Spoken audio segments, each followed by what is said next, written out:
Still to come for you, comedy for care. That's one comedian's message to those dealing with mental health issues. Dave Chawner had been suffering from anorexia for nearly 10 years before seeking treatment. But being a comic, he realised that humour could help him understand and accept and explain his eating disorder. Now he wants to teach other people to sensitively use humour to inform, educate and entertain. Over here we've got Cody, he's a policeman, and then we've got his girlfriend who's a teacher, and over here we've got two people that are definitely on a date, but they're not on a date, and they're on a date, and he's decided he's going to spend big. He's going to take her out on a night out in London's West End and pay £1.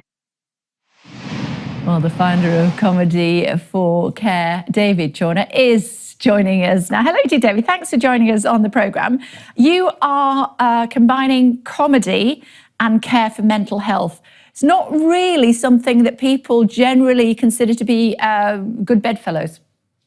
No, not really. And I think a lot of the time people get worried that I'm taking the mick and that I'm poking fun. But actually, I see it the other way. When I was going through my own anorexia, it was kind of isolating that people stopped laughing with me. They stopped playing pranks. They stopped mucking about. And actually, humour has a brilliant way of bringing people together. It's not always about drawing people apart. So I think that can be used to build people's confidence, their communication, and that connection with other people. Because we always see that people tend to get quite lonely when they have mental health problems, especially eating disorders.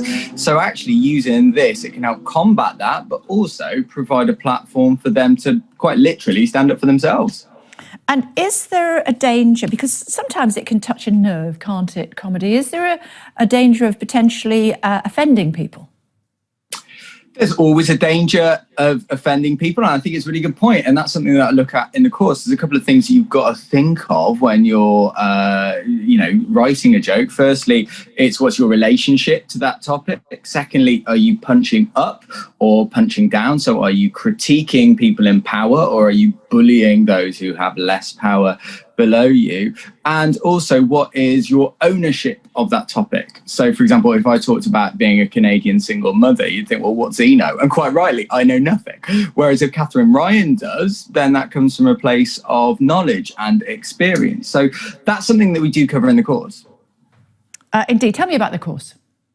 So, thank you for asking. It's 6 weeks, an hour per week plus homework in between. And we have just been given a wonderful grant by the British Academy to do this throughout the United Kingdom. So we're looking for anyone who's over 18 who has history of an eating disorder and all types of eating disorder, and whether that's diagnosed or undiagnosed. And all you need is Wi-Fi, and it's all done interactively via Zoom, and it uses peer support, so you get to know people. And we've done a couple of tests, and in the tests people have set up WhatsApp groups. They've ended up going and meeting other people. A couple have even gone on to do a couple of 5-minute spots. So it's 1 hour per week over 6 weeks to teach you comedy as a method of dealing with whatever life throws at you, but in this specific instance, especially for people with eating disorders. What's your favourite joke? Oh, Kay, what a question. I think the wonderful Tom Mayhew has a brilliant brilliant joke, and don't worry, it is fine for the sort of breakfast TV. He says, me and my girlfriend decided to try role play. She decided to, she asked me to dress up as a fireman. I pretended to be a fireman. She pretended to love me. And I love the brutality of that joke. And he's a wonderful comic as well. My favourite joke at the moment, my son says, never tell this joke. I think it's hilarious. What cheese do you use to hide a horse? I don't know. What cheese do you use to hide a horse? Mascarpone. Thank you very much. I'm here all week. Try the veal. It's good to talk to you. Thanks very much indeed for joining us on the programme this morning. Just before I let you go, how do people find out about the course?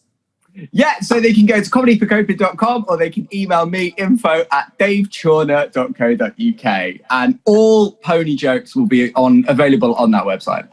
Fantastic. It's good to talk to you, as I said. Thanks for joining us.